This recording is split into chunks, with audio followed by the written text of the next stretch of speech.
Hello students. कल जो हम कर रहे थे, कल हमने टॉपिक किया था electric field due to a continuous distribution, ठीक है। और इसको अपन कर चुके थे। अब पता नहीं आप लोगों ने मैंने जो होमवर्क दिया था वो किया है कि नहीं, ठीक है। मैं पर उसे कंप्लीट कर देती हूँ। जो अपना था मैंने लेंथ की वजह से, यानी कि वायर की वजह से जो लाइन चार्ज डेंसिटी निकलेगी वो मैं फाइंड आउट कर चुकी थी। और आपको मैंने कहा था कि आप सरफेस और वॉल्यूम के लिए निकालना और कैसे करना है वो भी बता दिया था मैंने, ठीक है।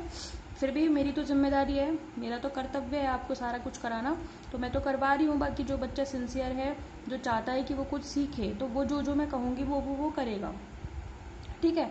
बाकी तो ऐसे बहुत से बच्चे हैं जो ऐसे टाइम पास या परसेंटेज बनाने के लिए पढ़ते हैं, तो उनका तो मैं क्या ही कहूँ, ठीक है। तो मैं चाह रही हूँ कि आप परसेंटेज के पीछे मत भागो, आप सिर्फ कॉन्सेप्ट और आप ये इस चीज़ के पीछे भागो कि आपको कुछ सीखना है, अच्छे से अच्छा करना है, अच्छे से अच्छा आपको समझना है।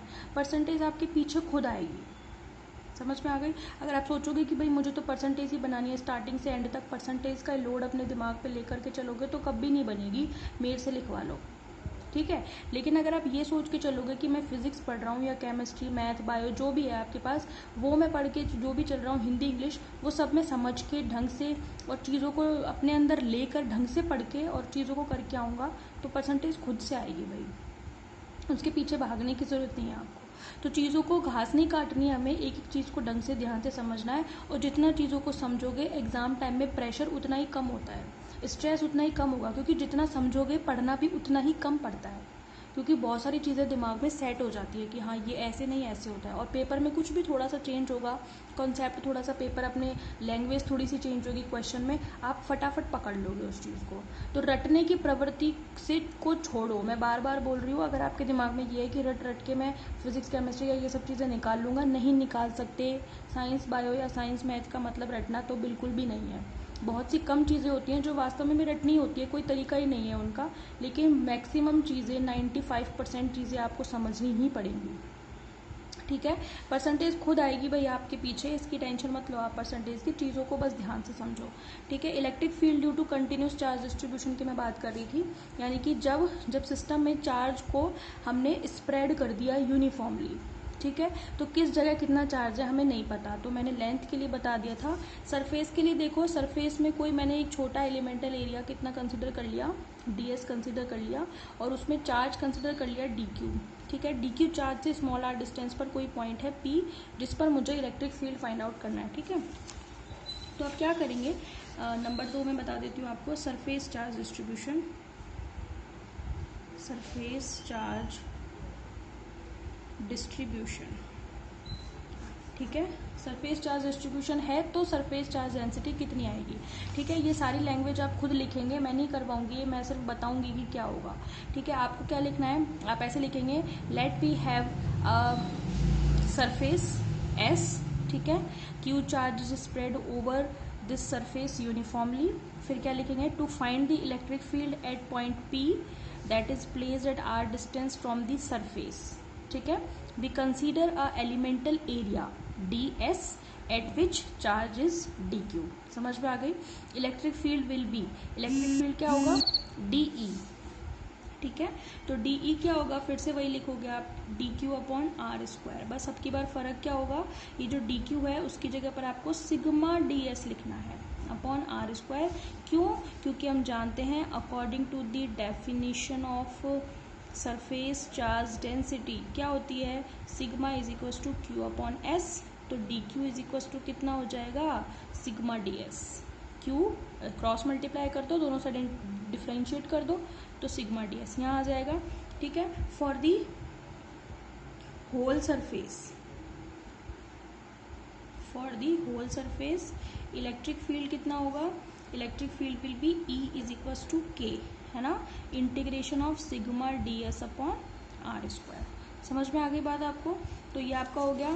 फिर आप क्या करोगे, आपको चाहिए इलेक्ट्रिक फील्ड, आप अगले स्टेप में क्या करोगे, E is equal to 1/4 pi epsilon naught sigma upon are square D S, और डायरेक्शन भी बता दो आप चाहो तो साथ में, है ना, डायरेक्शन कितनी, आर कैप। तो ये आपके पास कौन सी फील्ड किसकी वजह से आ गया इलेक्ट्रिक फील्ड, सरफेस की वजह से, ठीक है। वॉल्यूम की वजह से अगर आपको चाहिए तो वॉल्यूम की वजह से कैसे निकलेगी, देखो नंबर 3 है आपका volume charge distribution. Volume charge distribution, इसके लिए क्या करोगे आप, क्या क्या लिखोगे, देखो ऐसे लिखोगे, let we have a Q of volume V, है ना, लेंथ की जगह पर वॉल्यूम वी, है ना, Q charge is spread over the volume, ठीक है, ओवर द क्यूब, कुछ भी लिख लो यूनिफॉर्मली। आगे लिखो, to find the electric field at point P that is placed at a small r distance from the volume या from the cube, we consider a elemental volume dv at which charge is dq। सही है। Electric field will be DE is equal to, यानी कि electric field किस पर, इस छोटे elemental volume पर कितना होगा, DE छोटा ही होगा, और वो कितना होगा कि dq upon are square. dq की जगह पर हम क्या लिखेंगे, dq की जगह पर हम लिखेंगे रो dv। क्यों, क्योंकि according to the definition of volume charge density, हमने पढ़ा था ना, rho is equal to Q upon v, तो यहाँ से डी क्यू बराबर कितना आएगा, रो डी वी ही तो आएगा, ठीक है। तो ये जो डी क्यू है उसकी जगह पर मैंने क्या लिख दिया, रो डी वी, ठीक है। Therefore electric field due to whole volume, whole volume के लिए चाहिए तो इंटीग्रेट कर देंगे दोनों side, E is equal to कितना आ जाएगा, के अपॉन आर स्क्वायर, आर अंदर रहेगा, rho D we upon are square. और अगर आप इसे वेक्टर फॉर्म में लिखना चाहते हो तो ई वेक्टर कितना आएगा, के मतलब 1/4 epsilon naught rho D we upon are square, और साथ में कितना आ जाएगा, आर कैप। तो ये आपके पास इलेक्ट्रिक फील्ड है। नीचे बताते भी जाना यहाँ पे, this is the electric field, ये इक्वेशन 4 डालोगे आप इसको, electric field due to volume charge distribution, ठीक है। और this is the electric, sorry ये सरफेस के लिए था, है ना, surface, this is the electric field due to volume charge distribution. समझ में आ गया आपको। तो क्वेश्चंस पूछे जाते हैं, इन पे बेस्ड मैं आपको करा दूंगी, ठीक है। तो जनरली टॉपिक इंपॉर्टेंट ज़्यादा है, न्यूमेरिकल्स तो है ही खैर, पर टॉपिक ज़्यादा इंपॉर्टेंट है, टॉपिक का कॉन्सेप्ट पूछा जाता है पेपर में, टॉपिक ही डायरेक्ट पूछा जाता है, ठीक है। तो ये आपका electric field due to continuous charge distribution हमारा कंप्लीट हो गया। हमने लीनियर चार्ज की वजह से भी कर लिया, हमने सरफेस चार्ज डिस्ट्रीब्यूशन की वजह से भी कर लिया, और हमने वॉल्यूम की वजह से भी कर लिया। ये हमारा काम हमारा कंप्लीट हो गया, ठीक है। ओके, नेक्स्ट इंपॉर्टेंट टॉपिक पे आए। नेक्स्ट टॉपिक है आपका गॉस लॉ, ठीक है, यानी कि जो हमारे चैप्टर का नाम है Gauss law and it's applications. तो गॉस लॉ अब शुरू हो रहा है हमारा। गॉस साइंटिस्ट का नाम है, ठीक है, और गॉस जो है वो मैग्नेटिक फील्ड की यूनिट भी होती है, ठीक है। मैग्नेटिक फील्ड जब हम आगे पढ़ेंगे तो हम देखेंगे टेस्ला होती है एक तो, और एक गॉस भी होती है, ठीक है, ठीक है भाई। तो गॉस साइंटिस्ट का नाम है, उसी पे यूनिट रखी गई है, ठीक है।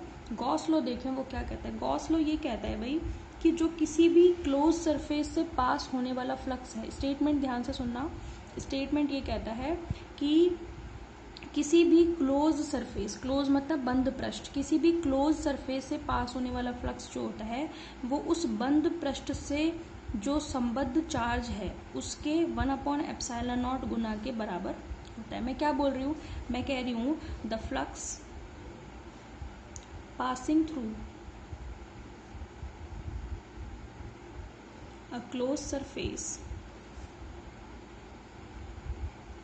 is 1/ε times of the charge enclosed by it,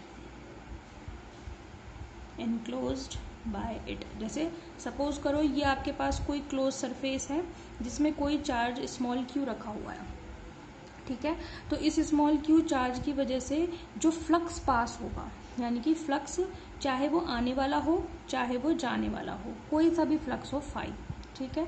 तो जितना भी फ्लक्स पास होगा through this surface that will be 1/ε0 times of the charge closed by it. समझ में आ गई। अगर ये चार्ज स्मॉल क्यू इस सरफेस से बाहर होता तो इससे कोई फ्लक्स पास नहीं होता इस क्लोज सरफेस से। समझ में आ गई। तो किसी भी चार्ज क्यू से पास होने वाला, सॉरी क्लोज सरफेस से पास होने वाला जो फ्लक्स होता है that will be 1/ε0 times of the charge enclose by the surface. समझ में आ रही है बात, ठीक है। अगर इसमें Q चार्ज ना होकर के 2Q होता तो हम यहाँ पर 2Q लिखते, बट मेन जो हम लेकर के चलते हैं जनरलाइज हमारा वो है चार्ज Q। अब ये चार्ज Q आपको क्वेश्चन में 5 कूलाम, 10 कूलाम, 20 कूलाम दे सकते हैं, तो उस हिसाब से आप यहाँ पे Q रखेंगे। समझ में आ गई बात? So this is the statement for the Gauss law. ठीक है, कॉपी में कैसे करेंगे, पहले स्टेटमेंट लिखेंगे, फिर आप इसको लिखेंगे। समझ में आ गई? एक साइड में एक डायग्राम बना देना जिसमें क्लोज सरफेस है, उसमें एक चार्ज एनक्लोज्ड है और उससे फ्लक्स पास हो रहा है फाई। समझ में आ गई बात आपको? तो ये गॉस लॉ है, वेरी इंपॉर्टेंट है। अब इसकी दूसरी फॉर्म आप कैसे लिख सकते हो? आपने फ्लक्स की डेफिनेशन पढ़ी हुई है, तो आप क्या लिख सकते हो इसको? ठीक है, चलो मैं आगे लिख देती हूँ। Since we know the definition of flux, flux पढ़ा था आपने, फाई बराबर क्या होता है? फाई बराबर close integral E dot D S पढ़ा है कि नहीं हमने? हमने पढ़ा था phi is equal to E dot A, area के लिए ये पढ़ा था। ठीक है, लेकिन अगर मैंने कहा था कि अगर मेरा जो सरफेस है वो कैसा हो, क्लोज सरफेस हो, ठीक है, तो उसको मैं छोटे छोटे एलिमेंटल एरियाज में तोड़ा था मैंने, याद है आपको? और एक के लिए डी फाई निकाला था तो वो ई डॉट डी आया था, पूरे के लिए निकालना था तो इंटीग्रल करेंगे, और क्लोज सरफेस है तो क्लोज इंटीग्रल लगाएंगे, और डी फाई को जब इंटीग्रेट करेंगे तो फाई ही तो आएगा भाई। समझ में आ रही है? तो ये यहाँ से आया है। ठीक है, तो बस कुछ नहीं, एक ही जगह पर मैंने यहाँ पर क्या यूज़ कर लिया, एस यूज़ कर लिया है ना, कोई फ़र्क नहीं पड़ता, आप एस यूज़ कीजिए एरिया के लिए या फिर ए यूज़ कीजिए। तो हम ये जानते हैं कि phi is equal to close integral E dot D S होता है। तो ये जो मेरी इक्वेशन थी, इक्वेशन नंबर 1, यहाँ पे मैं रख सकती हूँ फाई की जगह पर close integral E dot D S. ठीक है, तो मेरा क्या बन जाएगा, therefore by equation number 1 close integral E dot D S is equal to कितना हो जाएगा, क्यू अपॉन एप्सिलॉन नॉट। ठीक है, और दूसरी बात आप सुनिए, यहाँ पर ये जो Q है इसको कभी कभी ना ऐसे दिखा देते हैं, समेशन ऑफ Q, यानी कि टोटल चार्ज एनक्लोज्ड। समझ में आ गई? तो आप इसको समेशन ऑफ Q भी कह सकते हैं। दैट मीन्स हो सकता है कि सर, जैसे मैंने यहाँ पे बताया ना कि एक या एक से ज़्यादा चार्जेस भी हो सकते हैं। सपोज करो एक Q हो यहाँ पे, एक यहाँ पे, एक यहाँ पे, एक यहाँ पे, तो आप उन सभी का सम करोगे। ठीक है, उन सभी चार्जेस का सम यहाँ पर आएगा, that means summation of Q। बात समझ में आ रही है आपको? ठीक है, ठीक है। दूसरी बात, अगर आपने यहाँ पे ये जो एप्सिलॉन नॉट है वो क्या है, एप्सिलॉन नॉट है आपकी निर्वात की विद्युतशीलता यानी कि परमिटिविटी, वेयर मैं दोनों बता देती हूँ, summation Q is equal to the total charge enclosed by surface. ठीक है, और ये जो एप्सिलॉन नॉट है ये क्या है, this is the permittivity of vacuum.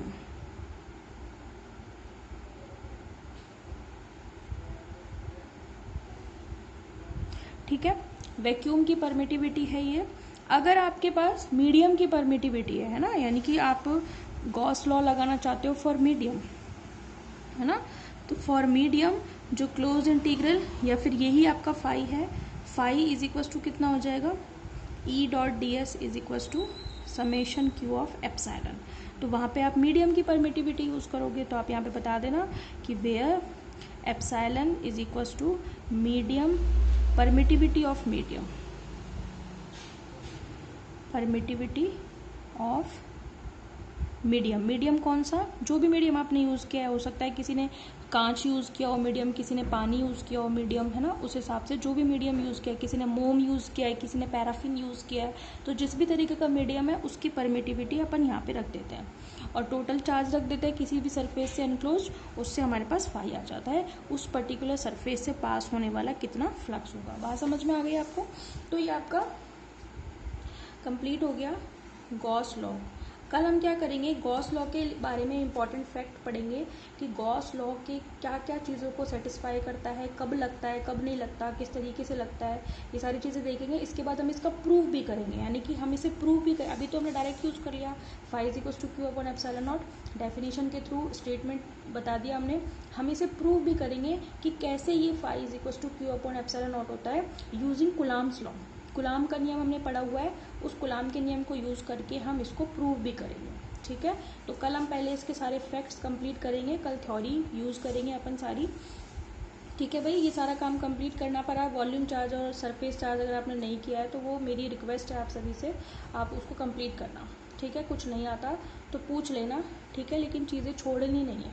ठीक है, ओके, थैंक यू।